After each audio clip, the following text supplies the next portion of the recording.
Alrighty, guys, what is going on? I'm Tubby, and we're talking about the 1000th episode of Monday Night Raw. We're going to break it down, go over exactly what happened on the show. A lot of people have been asking my opinions on it, and let's get right to it. The show obviously started with a great promo package. It started right off commercial. We see a brand new stage. Now, some people are saying the stage is only for the 1000th episode. Other people are saying that it's a permanent stage. There's been reports of each. Now, on the top of the stage, there was a 1000th emblem. I wouldn't expect this stage to go away. I think this is a stage that'll stay around for two main reasons. The way the stage was set up kind of felt like Royal Rumble-ish type stage almost, but it wasn't on the ground. It was mounted on a stage where you kind of come stage right. I thought it was a cool looking stage. It's something different. It's something new. It gets that stupid WWE logo off the top of there. Makes me happy. Hopefully it stays. The show started off with G-Generation X. Triple H and Shawn Michaels came out and they were talking and like something's missing though. And they asked, "Do you have your underwear? Do you have your underwear?" And they finally said, "We're missing some people." That's when Road Dogg and Billy Gunn and X-Pac came out. The music hit. They came out riding in an army tank, and they reunited. Huge pop. They do the crotch chops. Tons of pyro. Absolutely awesome. There was just comedy after comedy. Even about Shawn Michaels posing for Playgirl years ago. But then Damien Sandow comes out, and I was extremely happy this was going to happen. I'm a huge proponent of Damien Sandow. I love his gimmick. I like him. He reminds me of Wade Barrett 2 years ago, and I was glad that he got some prime time. The way they used Legends tonight was in a very good way and not just completely burying talent, but it kind of gave him some exposure as well. They went about, being degenerates, and they were all laughing about it. They ended up taking down Sandow. They got in a huddle. Shawn Michaels hit a super kick. Triple H hit a pedigree. They all just disrobed him and threw him out of the ring. They talked about Rock coming back, the promo for Lesnar and Triple H. They were going to have it. But then the first match of the night was a triple threat. 3v3 tag team match. It starts off with Rey Mysterio and Sin Cara, and instantly I'm like, holy crap, wow, this could turn out to be really good.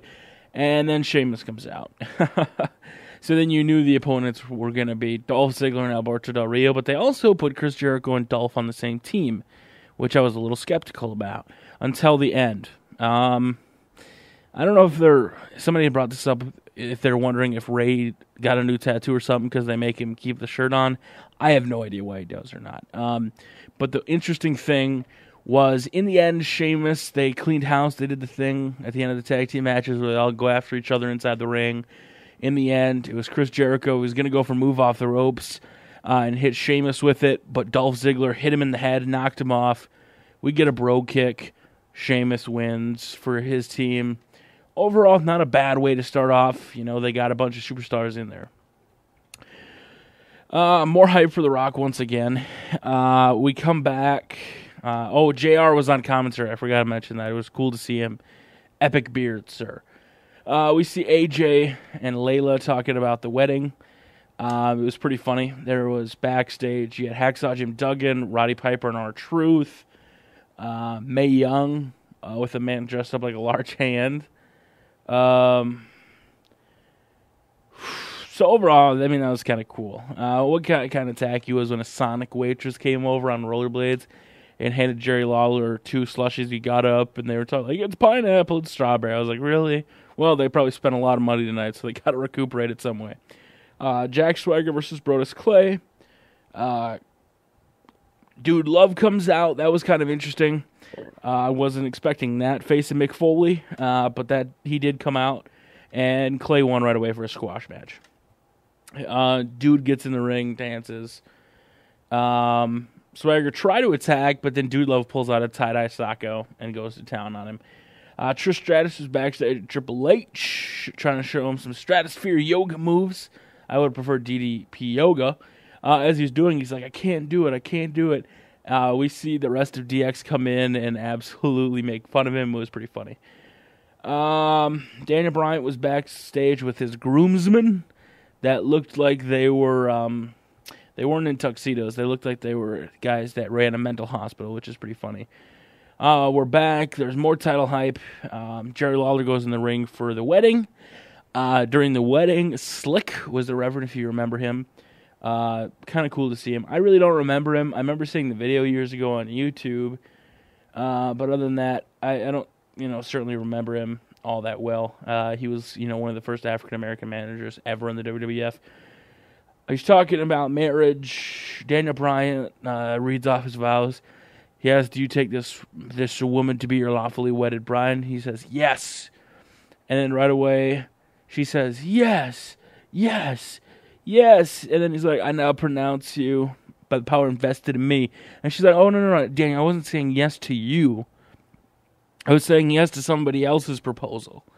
And I'm like, what? Is Kane coming out? Is something happening?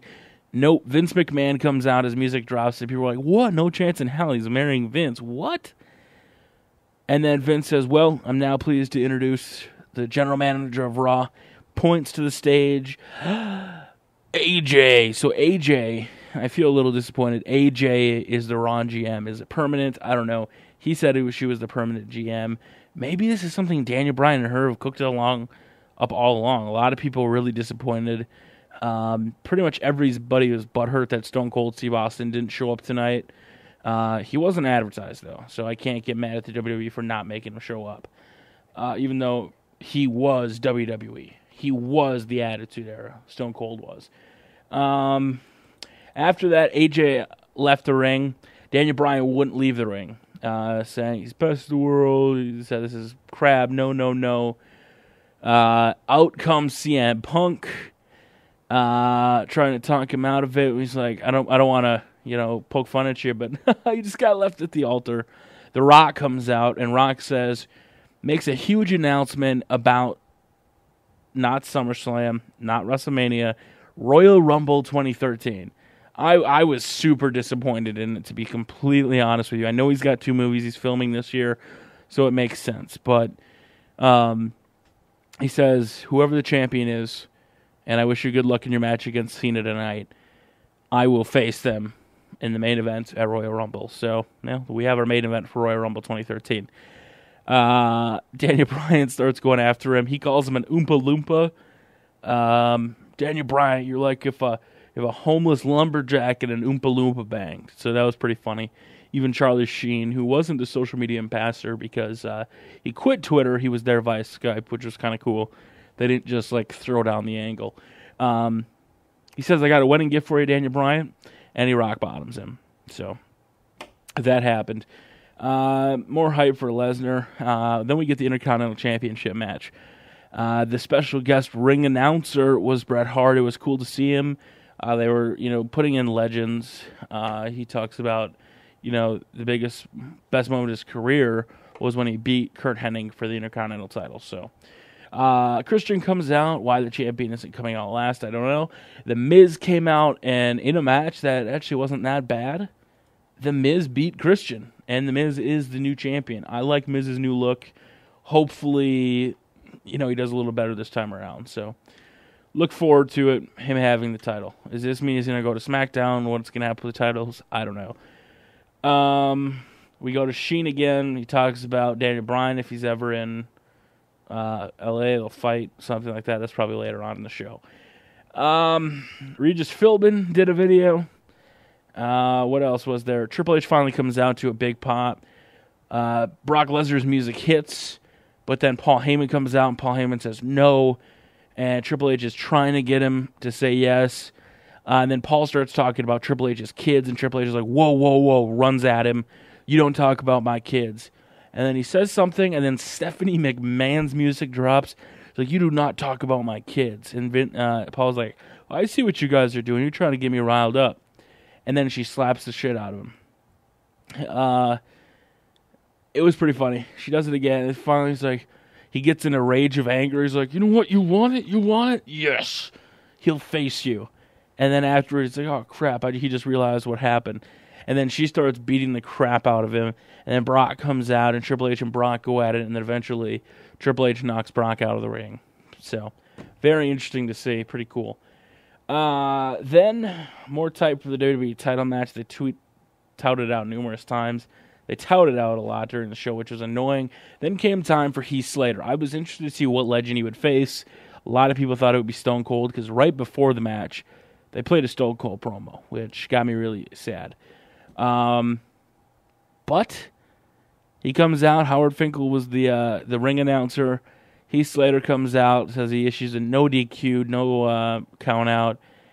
And Lita comes back instantly. Oh my God, she looks amazing. She looked absolutely spectacular. If you go to youtube.com/WWE Fan Nation, the full match is up. You can see it. And then she says, on her way to the ring, she needs protection. And you know what that means. Farouk and Bradshaw, JBL, and Ron Simmons.